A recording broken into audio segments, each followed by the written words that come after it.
And let's bring in now Sky News host James Morrow, also federal political editor for the Daily Telegraph. James, I mean, Olivia Casely having to try justify that question by saying it's domestic and international because she's asking about relations with Qatar. This is unacceptable. If you want the press gallery to travel with you, you have to let them ask you the questions, even if you don't like the questions. Well, of course, but this is an old dodge. You know, oh, we're only talking about this thing today here. Politicians have been doing this forever, and now Albanese is trying to do this, saying, oh, we're only talking about overseas matters because we're overseas. Now, of course, that doesn't wash, but the fact of the matter is, Sharri, as you pointed out, nothing that this government is saying right now about why Qatar was knocked back from these extra slots makes any sense at all. I mean, you know, as you say, if it was human rights, well, why do we let China Southern into the country? You know, if it was human rights, then why are people like Tanya Plibersek going out today and saying, oh, well, you know, Qatar could increase their flights by flying to Adelaide? You know, what does that say about Adelaide? Does Adelaide get all the human rights abusers now? Is that what they're saying? It doesn't make any sense whatsoever. The way that they're conducting themselves on this, it's really interesting because, you know, you see Catherine King here. Is she being thrown under the bus, or are they trying to protect her?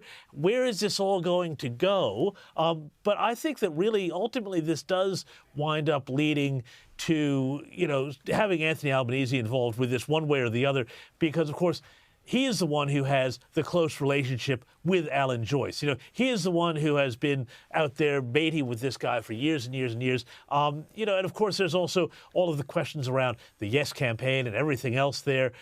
You know, just this sort of cozy, back-scratchy relationship. And of course, also, let's also not forget, you know, the great privilege of Chairman's Lounge access, which Qantas doles out to politicians on both sides of the aisle, and which, frankly, I think is a pretty disgraceful thing to do because, of course, you know, they can do what other businesses can't do in terms of handing out this sort of largesse and, you know, having people, I think, protect them or be more inclined to view them favorably. Look, I know you make the point that other prime ministers have done this, but when I was political editor, Malcolm Turnbull was the prime minister. I went on multiple overseas trips covering his meetings with world leaders, and he always took questions, for all his faults, he always took questions about anything you wanted to ask. He wouldn't have stood up there and said, oh, no, you can't ask about that.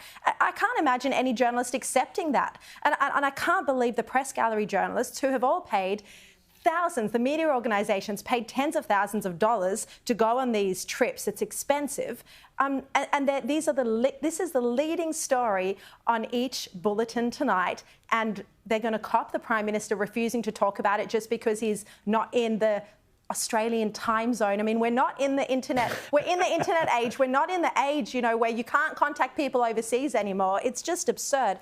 But James, what about this? Deputy Prime Minister Richard Marles telling Tom Connell exclusively this afternoon that he now needs permanent increased security detail because our colleague at news.com.au, Samantha Maiden, a brilliant journalist, pulled over her car to say hello. Presumably, she was then going to ask him questions, and now he needs permanent security to block the journalists from asking questions. Well, again, I mean, you know, this goes into a real theme, doesn't it? It's the most transparent government ever, except it's not. You know, the idea, again, Sam Maiden pulls up to say hi, and you know, you need what? Protection from her? She's going to wrestle you to the ground and get an answer out of you? Come on. It's utterly ridiculous. And again, I think, you know, between that, the treatment of Olivia Casely by the PM, it shows that this government has a real contempt, I think, for the press gallery. It has a real contempt for the way it treats journalists. You know, I've certainly been on the receiving end of some of that.